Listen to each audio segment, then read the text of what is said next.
আসসালামু আলাইকুম গাইস। বর্তমানে বাংলাদেশে খালি সান্দাবাজি আর দান্দাবাজি ভরা। যেদিকে যাইবা খালি সান্দা দান্দা, মানে সবটা চুরি বাটপারি চিন্তাই।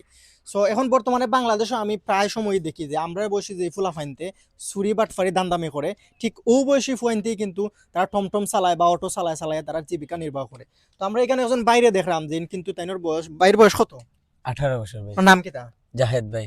জাহেদ ভাইয়ের বয়স মাত্র 18 বছর। যেই বয়সও তাই আসলে মানে ফাঁকাইয়া খাওয়ার কথা, যেই বয়সও তাই নল্লাখানি পয়েন্টে দান দামি বাটফারি ইতা করে তাই কিন্তু টমটম চালাইয়া তাই জীবিকা নির্বাহ করে। ভাই একটু লাম্বা নেই, একটু মারতাম আপনার লগে। জি ভাই। তো আপনি টমটম কি আপনার নিজন নি? জি না ভাই, ভাড়া চালাই। ভাড়া চালাইন? মানে প্রতিদিন কত টাকা মালিক ভাড়া দেওয়া লাগে? 350 টাকা ভাই। 350 টাকা মালিক ভাড়া জি দেওয়া জি। লাগে। তো প্রতিদিন আপনার কত টাকা ইনকাম হয় অনুমানিক? 700 থেকে 800 ভাই।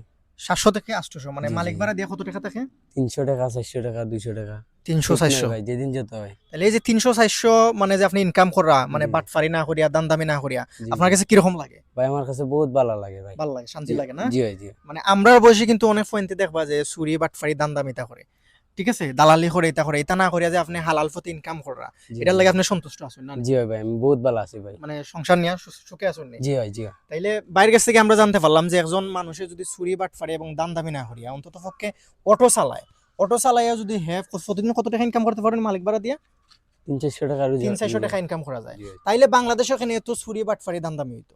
যেই বয়সে 18 বছর বয়সের জাহিদ ভাই, আপনার নাম জি জাহিদ ভাইয়ের 4 থেকে 500 টাকা 300 টাকা ইনকাম করতে পারেন, তাই সংসার তাই সুন্দরভাবে চালাইতে পারেন। তাহলে এই বয়সে ফুলা ফাইন এখানে তোমরা চুরি বাটফারি দান্দামি করো, আর বেটা রিক্সা চালার তুমি এখানে গিয়ে তার কাছে চান্দা খুঁজো। তো আসলে আমরা বাংলাদেশ হয়েছে এরকম একটা দেশ, যে দেশের মাঝে কেউ আসলে পরিশ্রম করতে চায় না। পরিশ্রম না করিয়া তারা তারা জীবিকা নির্বাহ করতে চায় মানুষের কাছ থেকে।